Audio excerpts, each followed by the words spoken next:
Okay, so today we're going to talk about why you may not want to buy a big piece of property, an acre, 2 acres, 3 acres, or more, and have a house on it. Now, when I was coming up, my dream was to own a house on a large piece of property. I loved the country lifestyle. I loved having chickens. I wanted to have a garden. I wanted all of that. And I finally got it. Okay. But I learned some lessons from it. I want to share those lessons with you because it may help you to not make a mistake. So let's go ahead and get into it. So, first thing that you want to think about is with all of the properties, that are out there right now, most of them have gone up in value so much that it's hard to afford just a regular home, much less a home that has any kind of substantial property to it. So if you're looking at a home that has an acre or 2 acres, you might have been able to get that for 150, 200,000, especially in our area in Central Florida a few years ago, maybe 5 years ago or so. Now those are 3 and 400,000. So the cost has gone up so much that it makes it even harder for most people, not just to be able to afford a home, but now in order for them to be able to afford a home with land, it's even higher. So the cost is prohibitive. The other thing that we have to look at along with the cost is it takes a lot of time and work, a lot of effort to own a piece of property like that. I know that when I had my property, I had a ton of trees on it, oak trees, pine trees, the whole 9 yards. I was constantly working on my backyard. I was constantly working on the property, whether it was trees that came down during storms. I remember during one of the hurricanes, we had about 16 trees down.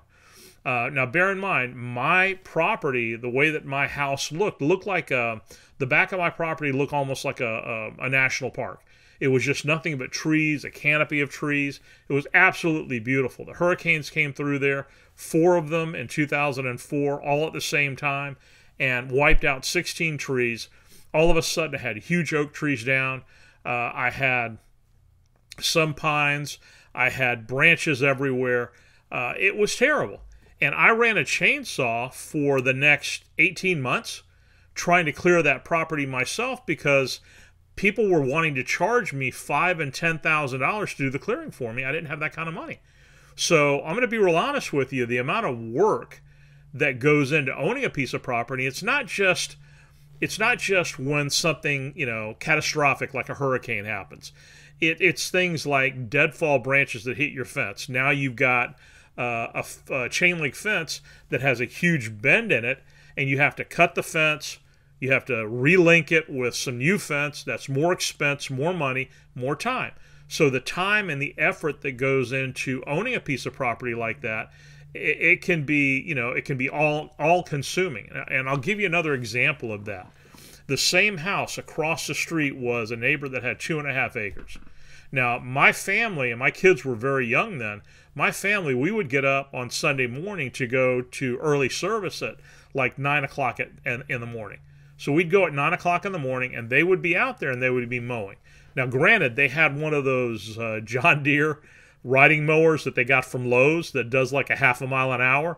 So they kind of look like the cartoon characters on Transylvania 6000 or whatever the video is, where they're just kind of moving very slowly as they're mowing their yard. And it was hysterical. But we would leave in the morning to go to church. We'd get done with church. We'd go out and have brunch. We get done with brunch, we go to the grocery store. We come back from the grocery store, and after that whole thing would be probably about 2 o'clock in the afternoon, maybe 1:30. They'd still be out there mowing that 2.5 acres. It's very time consuming. The other thing that we've got to look at is, when you're living out in the country like that, you're pretty far away from everything. Now, where we were living, eventually it became less country and more suburb. Because originally it would take 15, 20 minutes to get to a grocery store or wherever you wanted to go. As things built up around us, then, you were 5 minutes away from everything. But when you live far enough out, it can take you 15, 20, 30 minutes just to get to the grocery store, to get gas, and that can be a little bit of a drag. I mean, you can look at being in the country as being very isolated. And being isolated can be good for some people, and some people just don't like it. And so that's something else you have to consider, especially if you're married, if you have kids, and you have kids that want to be a part of other things that are going on in the neighborhood. Like in a normal neighborhood, you have kids that play out in the street, or they come to people's homes and they introduce each other, and they kind of have a little sense of community. In this situation, your kids are by themselves. Your wife is by herself. There's nobody around, and they have to be good with that, and that can be an issue. And then the last thing is there's a safety factor. There's nobody there when you need them. You're on your own. I mean, you are literally on your own. So if something bad happens, if a bad actor comes in and decides that they want to steal from you, they want to break into your house, whether you're home or not, you could have an alarm system, you can have a dog, all of that's great. But at the end of the day, you're out in the middle of, pretty much no place. And the only one that you have left to deal with that in the moments that it happens is you. Because the cops aren't going to be able to get there. When we had problems when I first moved in, cops were 10, 12 minutes out. That was their normal time to get to my area. And that was if I was lucky. And so, you learn to deal with those situations, which, by the way, we did have a few of those. We had a few of those situations, and we did have to deal with them.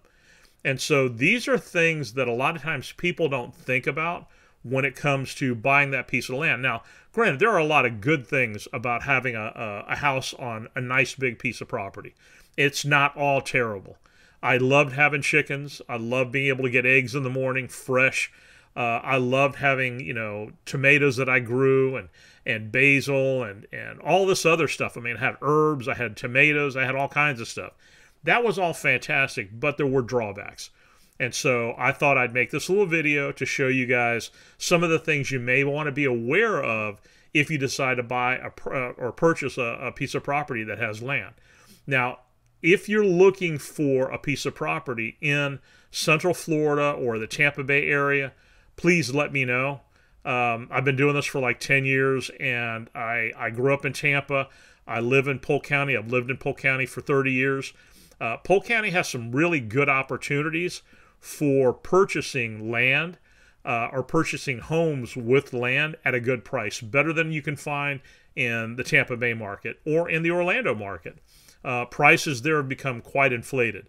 So if you have something in mind, you'd like to talk about it, please let me know. I have all my information in the comments below, and I'd love to hear from you. Hope you're having a great day, and I hope this video did you some good.